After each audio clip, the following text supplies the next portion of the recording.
Power Hour with John Lee. Rolling with Brian Jones. Who's that cat? Well, Brian Jones was a major rock star. And he was a founding member of the Rolling Stones. So we know Keith and Mick, they knew each other. They went to school together. And even though Mick Jagger seems really posh, but they both went to the same school, Keith and Mick, and they bumped into each other later in life, and they're still young men. And they discovered they were both into the music and all that. And they started trying to get a bit of a band together, and they had one. And it was all right. There was an older bloke in there. Didn't really, to be fair, didn't really look like a Rolling Stone, as nice or as talented as he may have been. And there was something missing. They were good, but there was something missing because they were doing like blues cover tunes at first. They were a cover band, and they were doing what you might have called black music at the time, and doing it well. But and they started getting traction, in the club scene and all that. People liked them. People were surprised to find out they were white. And in the midst of all this, they found Mr. Brian Jones, who was on a different level in terms of talent and ability. He was a musician. He could play various musical instruments, and he was very good. He brought class. He made the Rolling Stones. In fact, he named the Rolling Stones. He was the guy who came up with the name. But he was a hellraiser. He was kind of a posh, relatively posh compared to me, kind of posh, which isn't necessarily posh. And, he kind of talked like that, So he was posh. But he had a load of kids. I think he had about 3 kids. Might have had 2 by the time he was 19, 3 by the time he was 21. He was dropping them all over the town. And he didn't seem to care about it. I mean, maybe he thinks that's rock and roll. I just think that means you're a little bastard. But he was a talented little bastard, and he created the Rolling Stones that we know because they kind of elevated their musical level to get onto his. And he was a bit pissed off, to be honest. I think he was an envious little dude because he didn't have, in my view, star quality. He was recognised for his excellence, but the girls did not go crazy for him in the same way they went crazy for Keith and Mick and, the band in general. He was kind of pretty much not the sexy one and not the main one. Not just a question of the girls. He wasn't celebrated. He wasn't the focus of the band. He didn't have the star quality that you Mick Jaggers and Keith Richards have. But who does? Do you know what I mean? Who does? But he wanted stuck around St. Petersburg when I saw it was the time for a change. Killed the Tsar and his ministers. Anastasia screamed in vain. I rode the tank and a generous rank. I went to blitzkrieg rage and the body stank. Pleased to meet you. Hope you guess my name. Ah, yeah. But what's confusing you is just the nature of my game. I watch with glee while your kings and queens fall for tender days. For the God save me. I shouted out, Gail of Kennedy. Well, after all, it was you and me. But he wanted to be the main man, and he often talked about when they made it and all, they got to the zenith, that he was going to have his own hotel rooms and the rest of the band would be in another room, He's a young man maybe talking out of his ass, but that kind of flavour was always there, and it didn't go down well with the dudes. But anyway, they put together this really good band, and they went straight in at number 1. Not Michael Jackson off the number 1 spot with a debut single or album. I could be wrong on that, let me know. I think it was the single and the album. But anyway, he was referred to as an envious tosspot. And he was in a relationship with a woman called Anita Pallenberg, who was a socialite. She was what's described nowadays as an it girl. And they had a violent relationship. And from the interviews I've seen, she gave as good as she got, if not better. And he was a little weed, really. Brian Jones. But he was a man, she was a woman, you can't be hitting girls and all that. But apparently she used to kick his ass all over the shop. Not sure, you never know what goes on behind closed doors, do you? But they were in that kind of heavy, intense kind of relationship. And he was taking a lot of drugs. Too many drugs. And he's rocking up to the rehearsals, to the jamming sessions and whatnot, and he's useless. Most of the time he's useless. He's away with the fairies, smacked up to his eyeballs, or tossing around in the corner, drooling on himself. And so they really didn't have much use for him, and they decided to jettison the dude, as they say, kick him out of the band. And they pretty much left him behind in general. Like, they had visions of the future that didn't include him. And I imagine that was hard for him, because he was ambitious and he was talented, and he named the band in the first place, and they were really not much before he arrived, and he was clearly the best musician. But Mick and Keith had started writing these songs, and when you look at the quality of the lyrics, these are clever lads. They really are. And the musical style, Keith Richards massively underestimated, in my view, as an opinion, as a musician, should I say, in my opinion. So what happened to him? What happened to little Bry? He was found dead in a swimming pool. They dropped him from the band and all that, so he was depressed. But they found him dead. Now, somebody like that, who's got money, who's worth money, who generates a lot of money for other people, and has serious drug problems, is not normally left alone. He's, it was a long time ago. Yeah, especially at that time. Record companies are making a lot of money, and, there's always potential for new record deals. He belongs to these record companies.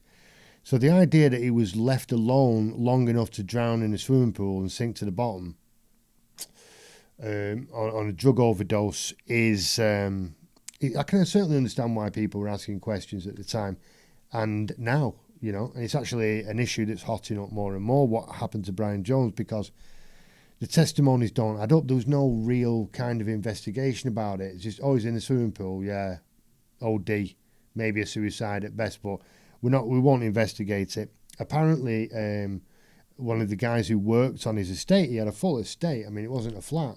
He had a big house, with an outdoor swimming pool and all that. And there's a groundskeeper dude working there, saying dude a lot. I never say dude. I don't know why I'm saying dude. Is because I'm talking about rock and roll. Anyway, apparently he admitted to it. This is hearsay, but it's said that he admitted to it. And Brian Jones' daughter, I don't know how many kids he's actually got, but his daughter says... she said actually in The Guardian, in an interview with The Guardian, she said that she believes he was murdered, and that the operation or the investigation was a crock. It was plastic. They didn't really get involved enough to find out if he was murdered or it was a suicide or anything else. They just brushed it under the carpet or into the swimming pool. And that's the legacy of Brian Jones, is kind of unfulfilled potential on a massive scale. That's even an understatement there. And I just wanted to drop in the kind of the before and after with him, because the Rolling Stones with Brian Jones were highly, highly anti-establishment, and Brian Jones was known and noted as being a trouble causer with his lyrics in the 60s, and he took these things very seriously in the 60s, especially with the Vietnam War and several other things that were going on. Martin Luther King, Malcolm X, Robert Kennedy, John F. Kennedy, all shot dead in public, and people stirring up trouble and making other people think was not a good thing. And so after he died, they produced some really good music, yes, but they kind of went a lot more mainstream, and in the end Mick Jagger became Sir Mick Jagger, which is poor. And I will mention the Altamont concert, which kind of killed the 60s, because they decided to give a free concert. The Stones, they gave a free concert, I think it was in California, and the place just filled up, and the Stones decided to use some Hells Angels as security, and they didn't get on the stage till late at night, and it turned into a riot. And these Hells Angels started robbing people, battering people. I think 3 people got killed. I mean, it was hell, and that was kind of killed the whole hippie movement. That it scarred it and put a final, nail in the coffin of it. Although many elements of that culture did struggle on for a while, that was pretty much the end. And so big up to Brian Jones. He played a major part in that and was, the heart and soul of the Rolling Stones at their creative peak. So that's a shame, definitely. Was he killed? Possibly. Did he just OD and die? Possibly. I don't know. So let's just remember Bry for his talent at this point in time. We're going to rock to the main man on the guitar, Mr. Jimi Hendrix. Is he the best guitarist of all time? Don't know. He's in illustrious company. Jimmy Page was great. Paco de Lucia, Spanish guitarist, fantastic. Some people say Carlos Santana. I mean, people who really know about guitars and guitarists. I love Jimi Hendrix and Dave Gilmour more than anyone else. I think those two, probably Dave Gilmour for me, entertains me a little bit more. But Jimmy was maybe technically better, I don't know. But a great, great guitarist. And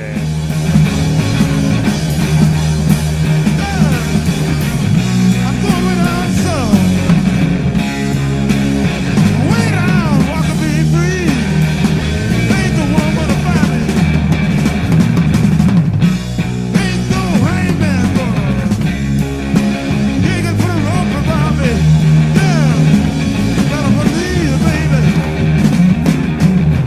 Hey, Joe. You better run on down. You better goodbye, everybody.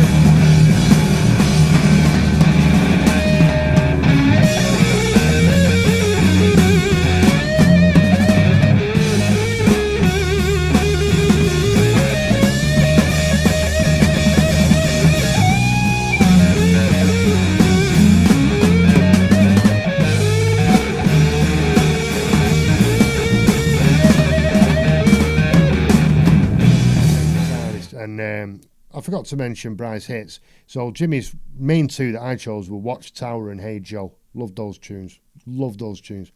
And Brian Jones, got to be Painted Black and Satisfaction. So what's the crack with Jimi Hendrix? Well, he came from Seattle, state of Washington, certainly, and is generally listed as being from Seattle. And he went to England completely anonymous. There's a guy called Chas Chandler, the Animals, the House of the Rising Sun and all that. And he more or less discovers Jimmy, in the sense that he was already famous, had a platform and contacts, and he discovered Jimi Hendrix, and he wanted him to be like this kind of really mainstream character. He actually used to call him the Black Elvis Presley, and also used this kind of racially inflammatory language about him a lot of the time to get publicity. And that, coupled with the fact that Jimi Hendrix was amazing. He was so good, in fact, that people thought they wouldn't be able to sell his records because they were technically superior to everything that was known at that point in time. And they thought, this guy's so good, people won't get it. It'll be over their heads. That's how good he is. And he was left-handed as well. I don't suppose that's relevant, but there's not too many left-handed guitarists that I know that I can think of, and certainly not that can play like Jimmy. He became iconic immediately. He kind of blossomed through his drugs and his intelligence. He was very retrospective, great reader, philosopher. I don't know what the quality of his philosophizing was, but he was certainly a thinker, a ruminator, and a great musician, really good songwriter as well. And he began to gain some traction and become influential, not just in his music, but in society. It became an icon.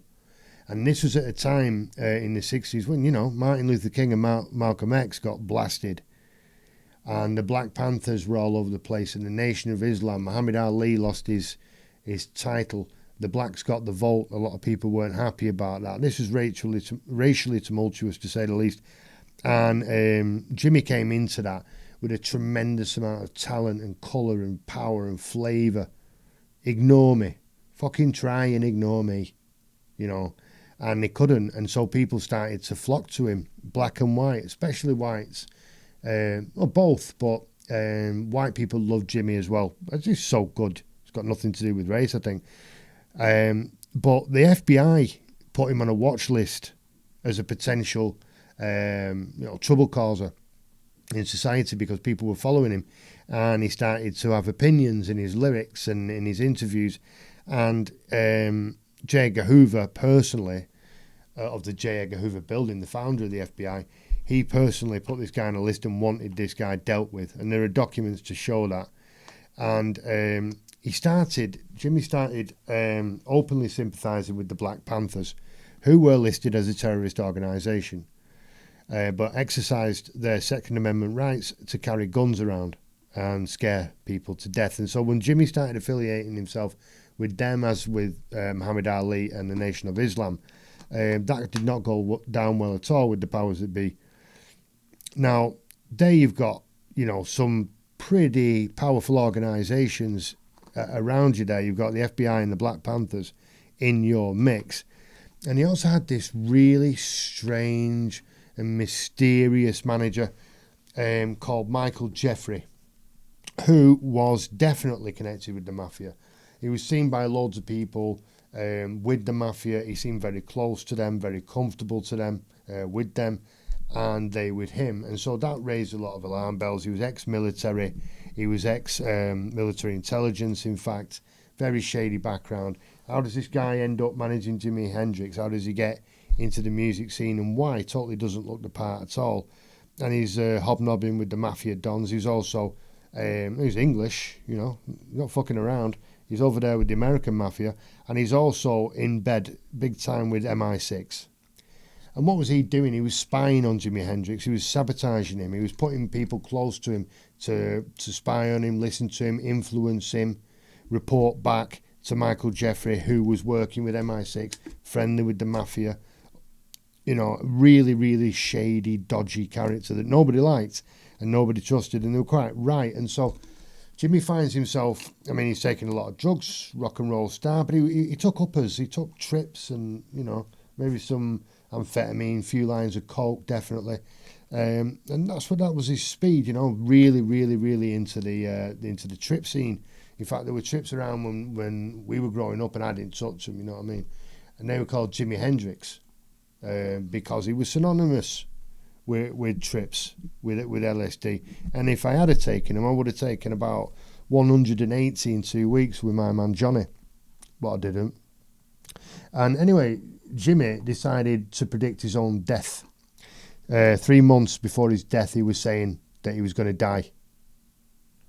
Predicting his own death. And he was right, because he was found dead. Another one found dead. So Brian Jones gets found dead. Jimi Hendrix gets found dead. And he's in his bed, basically. He's found in his bed. And there's a woman on the scene called Monica Danneman, whose story is full of holes.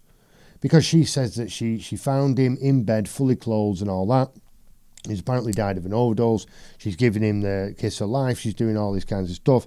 And later, much, much later as it may have been, the ambulance dudes, I'll say it again, the ambulance guys, they testified, or they gave an interview, or they gave statements saying that she wasn't even there. They arrived and he was on his own, Jimi Hendrix. And they don't forget finding a dead Jimi Hendrix on his bed. And there was nobody else there. So why is she lying about it?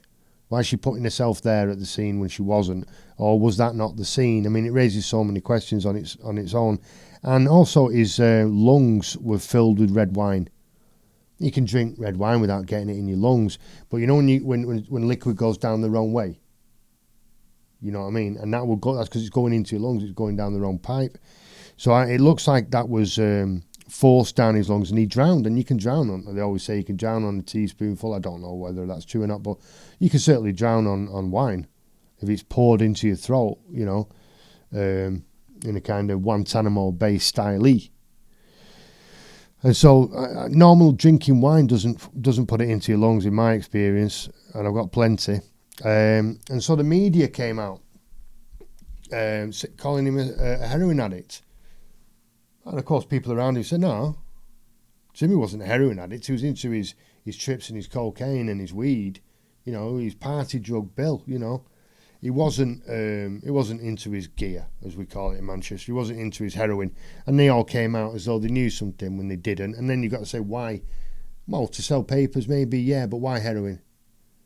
That's a smear. You've been told to put that in your newspaper. That's been planted so that everybody thinks he's a heroin addict. And then why? Why do you want people to think he's a heroin addict? He's dead. And what's since come to light is that he's named in the COINTELPRO document. So the COINTELPRO was an initiative or a scheme to infiltrate Black Panthers and other black groups and report on them, destroy them, disrupt them, kill people involved. There was another one called MH Chaos that was run by the CIA. The COINTELPRO was an FBI thing. And Jimi Hendrix was officially listed and documented on both. And then he gets found dead. Why? Because he was an influencer. You know, I mean, say that now. You call people influencers because they wear yellow trainers. These guys were filling out stadiums and selling records worldwide. And they were very anti-establishment at a time when the establishment was shaking big styles. So, yeah, there's two. Look at the talent on that. Brian Jones and Jimi Hendrix have only just started, really.